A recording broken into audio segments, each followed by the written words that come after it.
In the last episode, we revealed our wide body kit for our Mark IV Supra. Today we begin cutting and installing this kit. Let's get into it.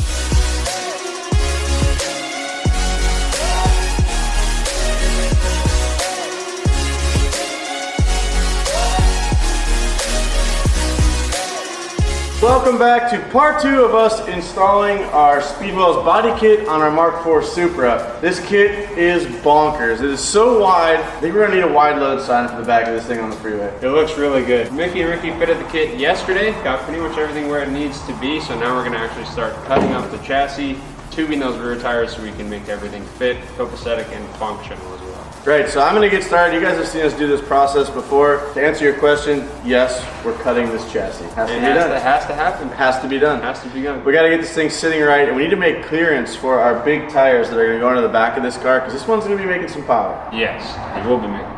We'll be making a lot of power. So we want to put a proper tire into the back. In order to widen this car properly, we need to do what we normally do, and that's clearance the wheel well arches. Don't worry guys, we're gonna do it the right way. We're gonna preserve this chassis to a point where it can live on the rest of its life. We're not have to worry about rust or that sort of thing, or debris getting up inside the chassis. We're gonna seal it off right, the way we always do, and take really good care of her, because this is our baby.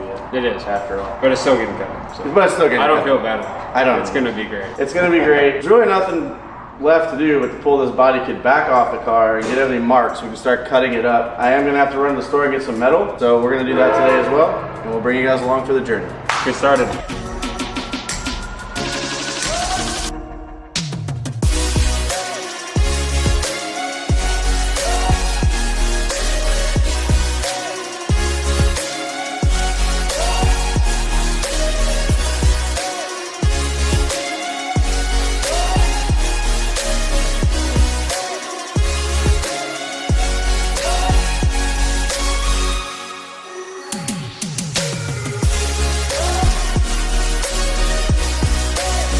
Okay, well I went ahead and marked the driver's side fender, and we're gonna go ahead and start cutting this out. Just kind of made a quick tape line for myself just to follow along. A lot of times we use a combination of the angle grinder as well as the body saw. So I also have a body saw handy here.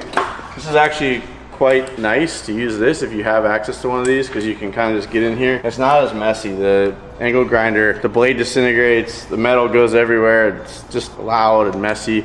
This is loud and not messy, I guess is the best way to put it. So a lot of times I'll start with that, just get it started, and then we'll run the zip it around here, and then we figure out inside what we need to cut, and then we start building our templates.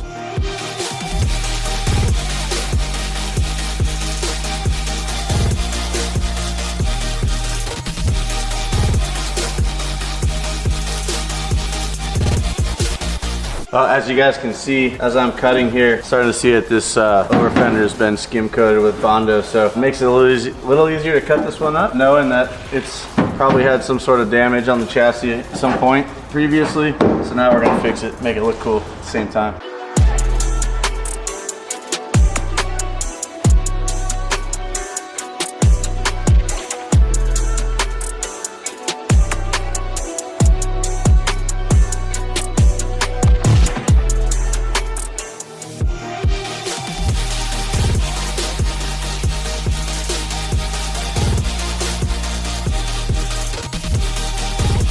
So the trick here is we want to cut this nice and straight. So we don't want to cut it at an angle so the inner is lower than the outer, or the inner is higher than the outer, because then you end up with a funky angle when you go to weld in your new material. So what we want to try to do is actually keep this as straight as possible as we cut. So you'll see I'm going to use the body as basically as my guide. So this is going to be my template now. I'm going to try to run that in as straight as possible, because if you don't, it ends up leading to more work. If you haven't done so already, make sure to subscribe to the Throttle YouTube channel and turn on the bell notifications so you don't miss an episode.